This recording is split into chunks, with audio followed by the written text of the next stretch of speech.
Hi there. So this is part 4 of my analysis series, and I am going through the transmission that was recently uploaded on the 11th of November, for the 11th of November, Crystalline Samhain 1111 Stargate, November 11th, 2019. So I'm going through that transmission and analysing it. So the next part is they've been addressing the service to self individuals, and now they move back to addressing the starseeds, the awakened individuals who are aware of these portals and stargates and understand what they mean. So please go back to part 1 if you want to, where I speak about the stargates, the portals, these dates. Whenever you have these sabbats, the next big one coming is the winter solstice, and how the Samhain, Halloween, 1111 energy is connected to the winter solstice, that this entire time period is a really powerful portal in itself with these peaks and spikes in energy. That's all discussed in part 1. So this is part 4, and the part of the transmission we are at. The 9 are now turning back to address the starseeds.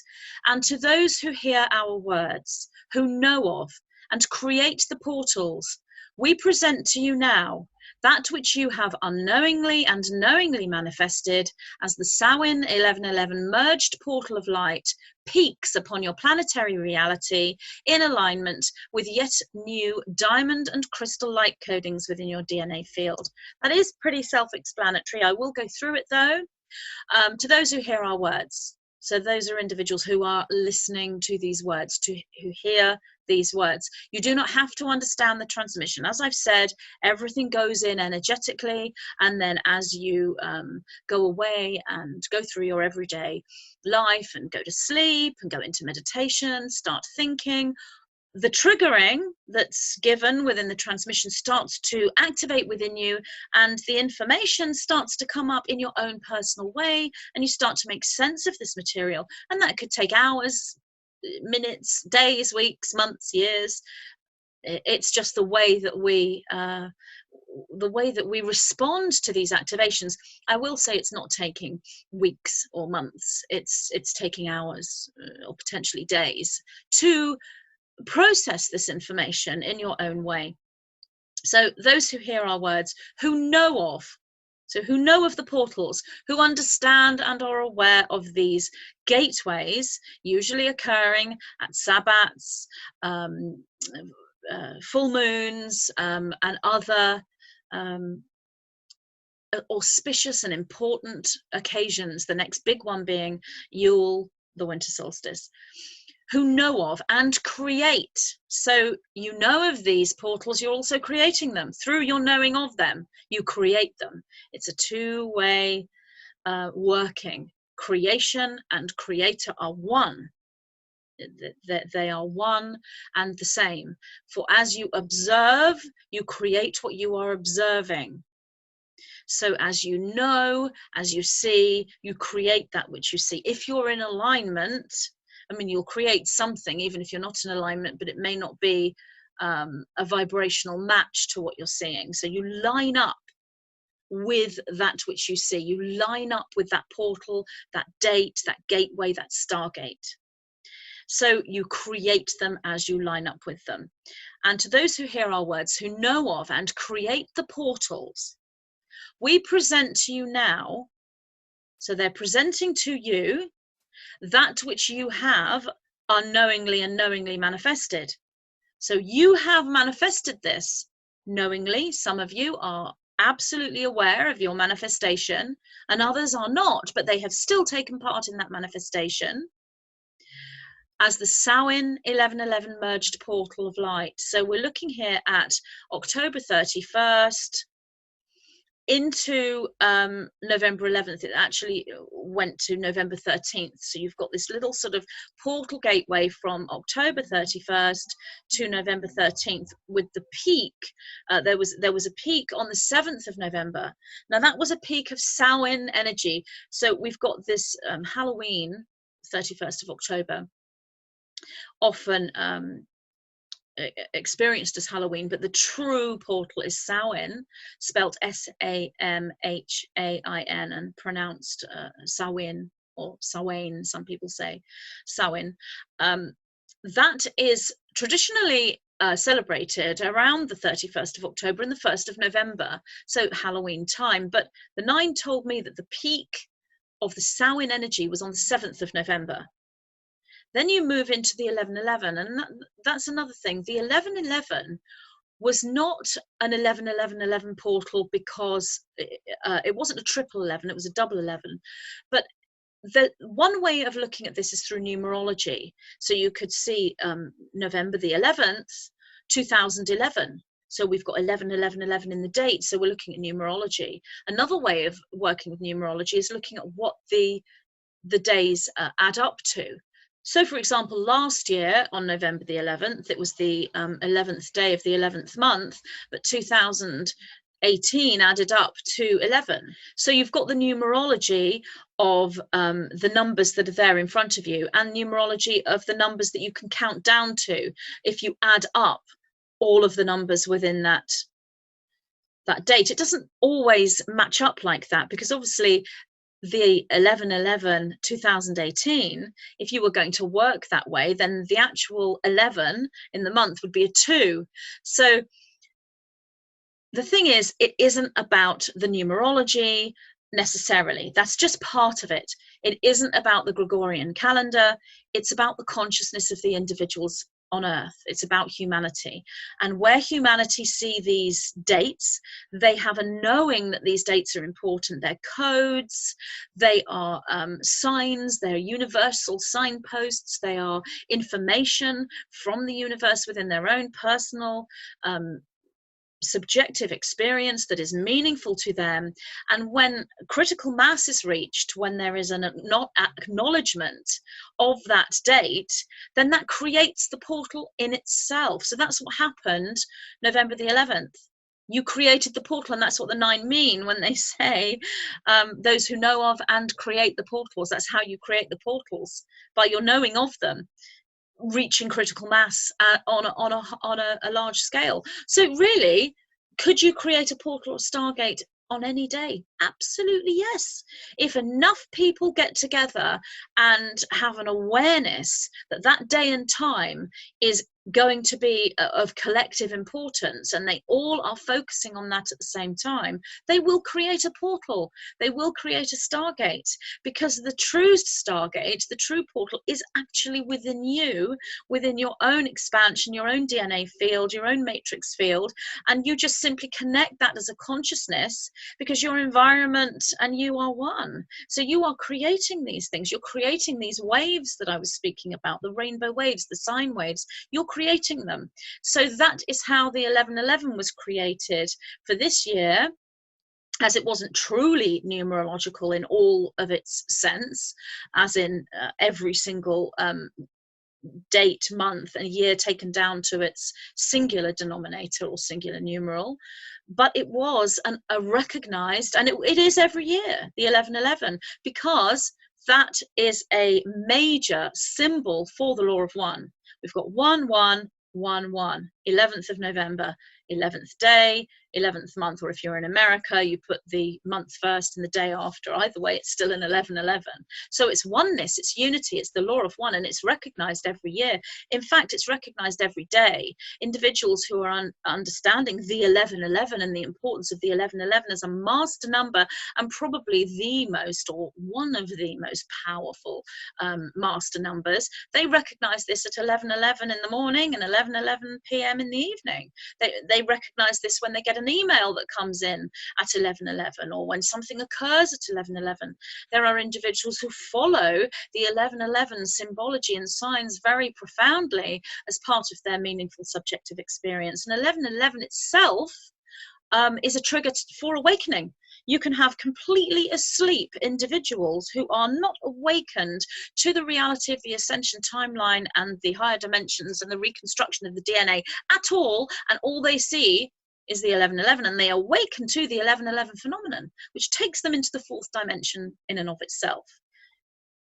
So it's a powerful day. So we create collectively the 1111, and this year is the first time the Nine have called the Sabbat a merged portal with a created portal. The Sabbat is a portal in and of itself because of the astrological alignments and the precession of the equinoxes at that time, but they've never brought them together. But this year they told me the Samhain 1111 is a merged portal. So that which you have unknowingly and knowingly manifested as the Samhain 1111 merged portal of light, so that's the portal from the 31st of October to the 13th of November, peaks upon your planetary reality. So the energy is becoming higher. It's more of an opportunity for creation, for downloads, for healing, for integration of the shadow, and all of these things. It's an opportunity because the collective energy field is so strong. It's a telepathy, it's a telepathic field that you're part of at that time. Peaks upon your planetary reality in alignment, so it's happening at the same time as yet new diamond and crystal light codings within your DNA field. So the diamond and crystal light codings are occurring at the same time as the Samhain 1111 merged portal of light. Why? There's a question why. Well, that is because as you raise your consciousness and awareness and move into this symbology within your mind of a Samhain portal, the 1111, and all of the images that conjures up and the emotions that conjures up and what's occurring in your reality, this creates a new alignment within the DNA. But the other way of looking at that is these light filaments are coming in, these cosmic ray, solar ray light codes are coming in from the central sun within the galaxy, within the actual physical sun, these dust particles, all of this is happening at the same time. That's coming in and affecting us. And the DNA is reacting with it because it is it. As I said in earlier analysis, the DNA within is the same place as the solar cosmic reality without. It's the macrocosm and the microcosm. And they're not just in alignment. They're in alignment from our perspective from the third dimension. But when you look from the higher perspective, they're the same place. It's the same thing. The cosmos and inside your body is the same thing from that higher perspective. So the new diamond light codings are the quantum filaments that move into that 144,000 configuration. The 144,000 warriors of light code is activated through the diamond light. The diamond is the apex of the rainbow. So if you look at a diamond, when you turn it in a certain way, reflective of the light, you will see a rainbow, or you can hang perhaps a diamond or a quartz crystal in your window, and when the sun shines, you'll see rainbows on the walls. That's how light works. That's a very basic explanation of how light works, and that's actually sunlight and the reflective crystal. We're going deeper into that and looking at photonic light, but it operates in the same way. That's what creates the diamond through that rainbow energy. It's the DNA. That's what the DNA looks like. It's difficult to explain, but it is the quantum aspect of the DNA. So if you're looking at let's say a 12-strand DNA configuration, so a helix with 12 strands, let's say, which is a metaphor, there will be light filaments behind those physical strands. In fact, the physical strands aren't physical, they are light strands. So when you look into a microscope of someone with a 12-stranded DNA configuration, which that's not happening on this planet at the moment. We're collectively around the 5th strand. But let's just say we were looking at somebody with a 12-strand configuration. You'd still see a double helix, but there would be some anomaly within that you may not understand. You would just think, gosh, this is a slightly different DNA configuration. And you would probably think this isn't human. And you'd be right. but the true interpretation is that these light filaments, this is the quantum field. It's the aspect of the DNA that scientists call junk DNA, which they now are becoming aware now that it isn't junk. That's what I'm talking about. So that's the diamond light codings and the crystal light codings. The diamond and crystal are kind of one, really. I mean, diamond is an aspect. It's the physical formed crystalline structure. So it's like a physical plasma. It still can't necessarily be detected in a investigative way through mainstream technology, but it's there in a physical sense within the body, like light. If we had the tools to be able to see this light, it would be detected in the same way as you would see light coming in through the crystal from the sunlight onto the walls. It's like a reflection. It would be seen if we had the technology to see it. The crystal is more the code itself. The crystal is the silicon or silicate matrix. It is a crystalline matrix that is an activated and transmuted and transformed version of the carbon. So we've got carbon molecular structure within our bodies. The crystal is that which changes the carbon to its higher form. So that's when an individual is going through an alchemized state. They have alchemy occurring within them. So that's what happens at these times, these portals.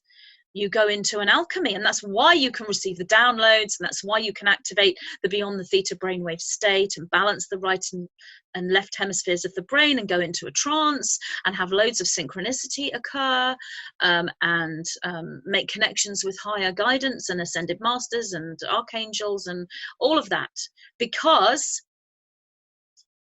your entire DNA field is in a state of transformation, and you are touching that crystal coding.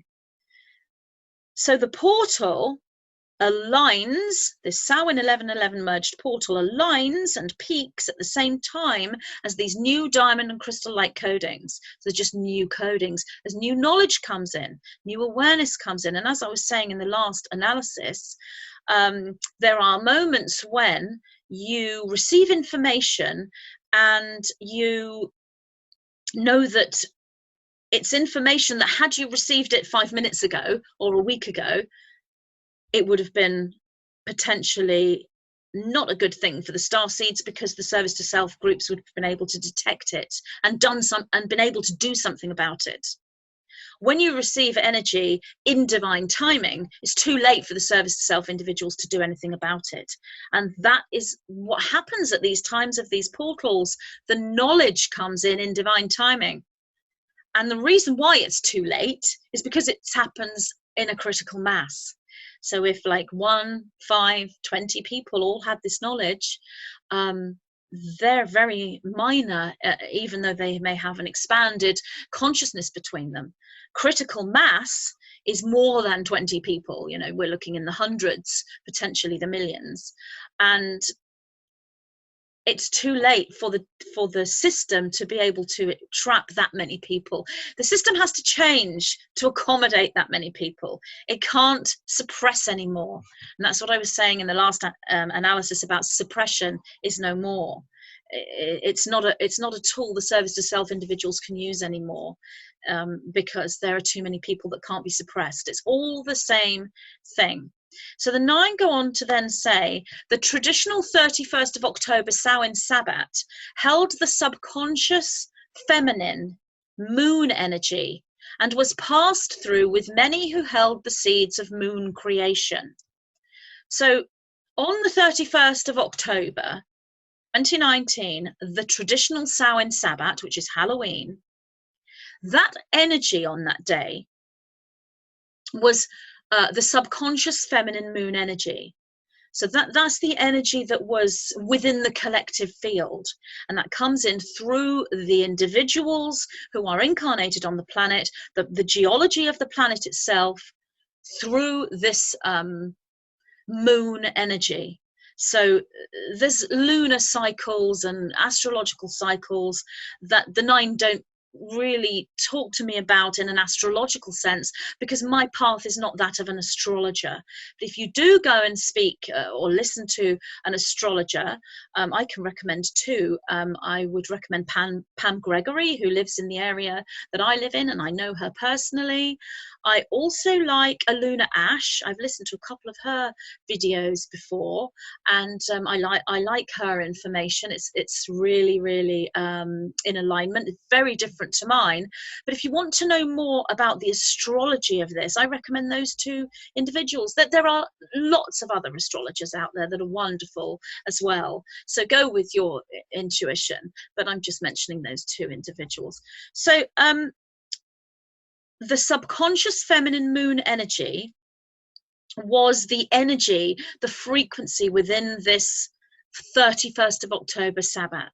That's the energy that was there. And that's to do with the time of year, the precession of the equinoxes, the seasons. And it's the same over at the other side of the world.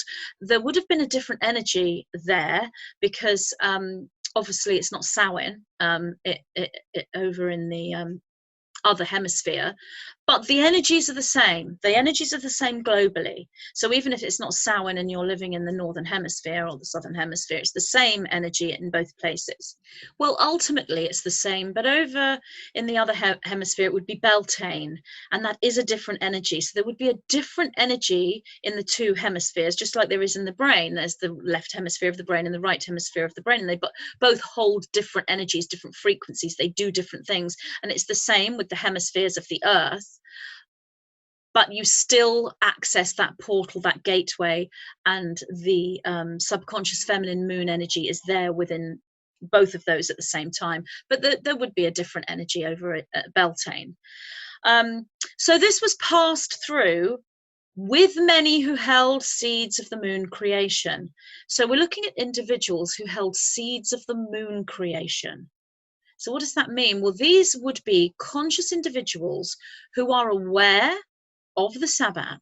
They're aware of what it means. They are aware of what to do, how to work. So these would be magically thinking individuals, magical workers who are able to work with that energy. They would have rituals, ceremonies, whether that's personal on their own or in groups. These individuals hold seeds of the moon creation, which would be the understanding of the subconscious and the imagery that the subconscious holds and how that can affect the body. Even if they don't understand necessarily about DNA configuration, they will still understand the importance of imagery. They may do this through solar worship or lunar worship or acknowledgement rather than worship. It wouldn't be worship in the same way. It would be alignment with. So the nine go on to say these are the witches, wizards, mages, magicians, and ladies of the lake, who are indeed those we call dream weavers. So these would be witches and wizards and mages and magicians. You're looking at people in who perhaps acknowledge that they are part of a Wiccan, pagan, shamanic religion or spiritual path. Indigenous peoples would perhaps fall into that category as well. Anyone who is working with the magical natural world, living in harmony with the natural world, and following the synchronization of solar and lunar and cosmic cycles, astrological movements with their own life. These people, witches, wizards, mages, magicians, and ladies of the lake. So that would be the somebody who is very much, ladies of the lake would be very much someone who is aligned with the whole Camelot, Arthurian frequency, which is pretty much every starseed who's connecting with the divine feminine. because that whole metaphor of or historical fact, whichever way you want to look at it, of Merlin and King Arthur and Guinevere, that is the higher frequency of the collective consciousness of the starseeds. So the nine say to me that the collective consciousness of the starseeds, if that were to manifest as a feminine being, it would be the divine princess Aurora, and that is the same individual as Guinevere. They do go on to talk about this in the next section. So the witches, wizards, mages, magicians, and ladies of the lake, who are indeed those we call dreamweavers. The reason why they're the dreamweavers is because they understand the symbology that's coming into the mind, and how that symbolism and how that pictorial image is in itself both information giving and a tool for creation. You use the pineal gland, as I spoke in earlier analysis about the photocopying ability of the pineal gland, and how that which you see in image creates within the DNA field and within reality, and then within the global reality. So all of that is connected together, kind of like a geometric fractal going in and in and in, having more and more layers, all connected. The dream weavers, they weave the dream. They are weaving a dream both at night and during the day. They weave the daydream and weave the nighttime dream. That's the reality that is multidimensional. The dream is not the third dimension. The dream is the multidimensional reality, which is the true reality. That's the reality we live in. We're not living in the third dimension from that point of view. And I have had people write to me and say, Magenta, the nine, why do you always talk about us being in the third dimension? We're not in the third dimension. We're in a multidimensional reality, or we're in the fifth dimension. All of it's true. We're in the third dimension because we're physical. And if we lose sight of that, then we become ungrounded. So we are in the third dimension. This is the third dimension that we are in. But ultimately, it's a multidimensional reality. So it's all of the dimensions. And that's when you see the dream. And those who see that multidimensional reality weave the dream, because they're creators. So these individuals were hard at work on the 31st of October with these seeds of the moon creation, the seeds of the subconscious. And they were aware and conscious. So we're looking at huge, potentially pagan gatherings, Wiccan gatherings, shamanic ceremonies, New Age, ladies of the lake, magicians, individuals who work alone in their own private way, and we would look at everyone within conscious creation as well. Conscious musicians who are working to create music that activates others, conscious artists who are working to create artwork that activates others. All of these people are the dream weavers, those who meditate not just on their own reality, but then turn that meditation energy outwards and take the overview and send healing energy or energy of light around the entire planet and into the cosmos and into other planetary systems, and work with that higher unified way of thinking. These are the dream weavers. And the nine say here, they did work with a higher, or should we say multidimensional, so I've just explained all that, moon portal at the time of the Samhain Gateway. It's a moon portal because it's coming in from the subconscious, but it also links with our actual moon. That is a whole subject in and of itself. People will say to me, why do you talk so much about the moon when it's a hijacked satellite and it shouldn't even be here, and it's controlling us? So on the one hand, that's true. Within the matrix system, the moon was an artificial satellite created many years ago and brought into this solar system and wasn't necessarily here. If you want to go with that story, it's a true story, but it's only part of it.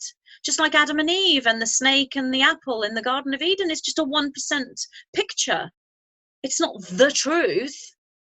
It's not literally the truth. It's a truthful picture, and you need to go behind that. And it's the same with this whole moon being a satellite. And the way the nine explain this to me is, we have organically created planetary bodies that are birthed into the cosmos. They are born like baby children are born. They are literally born from the fabric of the universal structure. there is an embryonic state for the planet, and then the planet is birthed through cosmic matter from an antimatter state. So from antimatter to they become matter. And if you are clairvoyant and you do go into these astral projections or traveling, it's very, very wonderful to see a planet be born. And you know, I'm very grateful that I was taken by the nine, or I'm able to access, or however you want to put it. I've actually seen this occur and see planets be born, and it's as wonderful as seeing a human baby be born. It's amazing. So that's the organic. But then there are creator beings who get to a stage of group soul awareness where they can actually mimic the creation of cosmic reality. So they then can create planetary bodies. It's just a different way of birthing. The planetary body isn't birthed, it's created rather than birthed through a logos or a sub-logos collective rather than source consciousness. It's just a different way of a planetary body being created, and it's not as natural, it's not as spontaneous. The organic creation occurs naturally and spontaneously as part of the flow of the universal cosmic energy, but a created planet has consciousness put into it from a individualized structure rather than a unified structure. That's the best way to explain it as to how it works. Now, what can occur with a created satellite planetoid, if you will, which the moon is that is not born in the same way as another planetary system. So it doesn't hold consciousness like the other planetary systems. Planetary systems that are birthed hold consciousness. Ones that are created don't hold any consciousness, but over time, or they hold consciousness, more of an artificial intelligence type of consciousness, if you like. But over time, living within the organic structure of the fabric of the matrix and freeing itself from the entrapment of that matrix, it can become conscious, kind of like a walk-in. So consciousness is imbued within it, and that is what's happened to our moon.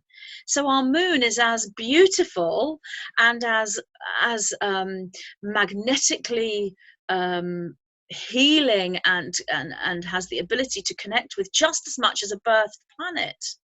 I mean, the Earth itself originally was a birthed planet, but it's been consciously changed, consciously altered, so it's not fully in its natural state as it was when it was born, is the best way to put it. But the moon was fully created and not birthed at all, but now holds consciousness. It holds as much consciousness as the Earth and the other planets. And so one can look at that as as part of the trapping system, and on a fourth dimensional and third dimensional level, that's what it is. So you're looking at a satellite, but within those higher dimensions, and remember we live in a multidimensional reality, the moon is an aerial, it is a transmitter, it's part of our own technology that we can connect with. It is the queen, the divine feminine, it's the lunar deity, all of those things. And it has the power, when we embrace it multidimensionally, to activate us and to teach us. So when you're working with the moon, you work with the multidimensional aspects of the moon.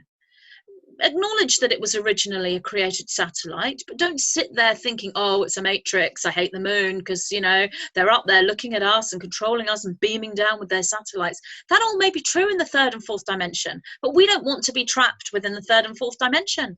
This is about escaping from the matrix. It's not about leaving the third and fourth dimension behind. We're still within that, but we're in the fifth dimension and the sixth and the seventh. We're multidimensional beings. That's what our DNA allows us to be. Therefore, full, we can see the moon in all its multidimensionality, and we can embrace the moon. So I've had a lot of questions over the last 11 years since I first got online about the moon, and so there's there's the response to that question. Yes, it's a satellite. Yes, it's a part of the trapping matrix, but yes, it's a beautiful, wonderful planet with amazing magic and potential when you know how to work with it. If you want to look at it as there being two moons or multiple moons, that is also another true metaphor. So work with the fifth dimensional moon and the sixth dimensional moon and the multidimensional moon. But I work with the third dimensional moon as well, because that's astrology. And although astrology is multidimensional, of course, one works with the positive aspects of all things while still embracing the negative. That's how to be in balance. So I hope that's given you some food for thought and some triggers there about what the moon actually is and what this gateway, this portal, this Stargate is about. Samhain 1111 into the winter solstice, bringing the winter solstice energy into this portal. So we have this smaller portal from the 31st of October through to the 13th of November, with peaks on the 7th of November and fully on the 1111. But this moves with that sine wave energy and connects into the winter solstice, the 21st of December 2019, all as part of a larger portal system, or a portal on top of a portal, if you like, layers within layers. It's a multi-dimensional portal, and it's very lunar at this time. And I know that the winter solstice is the summer solstice in the other hemisphere of the world, and that's fine because it's the same energy within the DNA configuration. Even if the imagery is different, even if it's more solar, warmer, it's still holding the same DNA configuration activations. So these lunar seeds were planted by these individuals, these witches, wizards, mages, magicians, and ladies of the lake, who are the dream weavers. They worked with a higher, or should we say multidimensional moon portal, so a higher moon portal, or should we say multidimensional moon portal. So I've explained all of that and what that means. That means they work with the higher moon, not this created matrix satellite system. They worked with the consciousness that's become imbued within the moon, which is a beautiful, divine, feminine, loving being. She is the moon goddess, and if you connect with her, she's amazing. She's not hijacked in any sense, not the consciousness that one can connect with. There's no hijacking going on there. So these lunar seeds were planted on the 31st of October, on or around, by these dream weavers, and grew instantaneously. So they grew immediately. So what that means is that as, let's say, somebody who is Wiccan or shamanic, or somebody who just works with earth energies, is in a state of conscious awareness as to what this lunar energy is and what the Samhain energy is, that would have been the seed, the planting of the subconscious imagery, and instantaneously it grew, meaning the minute that person has that thought, it goes into the consciousness grid of light and can be accessed by others. Every thought, and it was done in a safe space, because every thought that occurred then, it was too late for service to self individuals or the service to self factions to take that thought and utilize it for their own nefarious purposes. It was too late, because it came in on a critical mass stream, and it came in divine timing because of the 1111 Samhain merge. That was the safe time for it to occur, because everyone's opening up to that energy. Therefore, it becomes critical mass and safe and untouchable by that negative polarity. That's why it occurs at these portals. That's the safe time for you to express this creativity, because you're all doing it together. We are all doing it together. Where we go one, we go all is a pretty well-known statement now across the internet world, and in Twitter and on Facebook and everywhere else in social media, coming in from Q. But that statement, where we go one, we go all, is a third dimensional interpretation of the reality and the energy that's occurring right now. That is exactly as it is. So where we go one, we go all is meaning we're a patriot and we're going to go here and go there together as one in a third dimensional sense. But that is the interpretation of the multidimensional reality, which is unification and unity. Where we go one, we go all. And we do it at the same time. So when we're all embracing these portals and stargates, that's the divine timing. That doesn't mean you can't be creating in the rest of the year, because as I've said, portals can be created and stargates are being created all the time, because you are a portal, you are a gateway, you are a stargate within you because of your DNA configuration. So you can be making these creations at other times, but it's about the realization and the processing and the actual first seed point of that new understanding, which equates to the new configuration within the DNA that occurs on a critical mass, larger collective consciousness level, making it safe. Too big, too strong, too large, too all-encompassing to be hijacked. Whereas in the past, there was no collective ascension occurring. So the hijacking could occur, the siphoning could occur all the time. That doesn't mean there weren't creative individuals that went through an ascension process, either alone or in small groups, because there were and there always have been since the beginning of our known history, and certainly before that. This is the first time in our timeline that it's happened this way. And that is why it's the end game for this polarity, if you like, as we move into a new polarity. The groups that are involved, whether it's positive or negative, have to change to accommodate the new reality. And that's occurring all over the planet in every system. Change from within. That's what this is. And that's why these portals and stargates are so important, because they link into that. So these lunar seeds were planted and grew instantaneously. So they're straight into that collective consciousness grid of light to be utilized by others. And exponentially.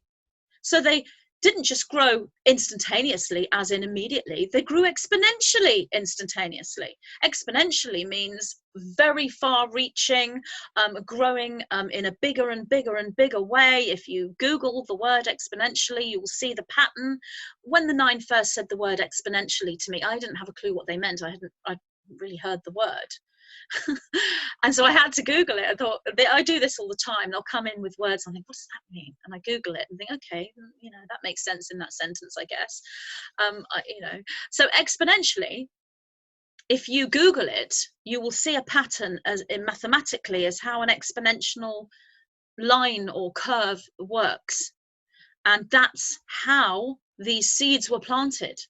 So very far reaching, and you could use the word domino effect to explain this, or you could use the 100th monkey effect, because of course it's global in both hemispheres of the equator. So that's what happened. The lunar seeds were planted and grew instantaneously and exponentially within this divine timing. So I will end this part of the analysis here, which is part 4, and I will come back with more. Thank you so much for listening. See you again soon. Bye.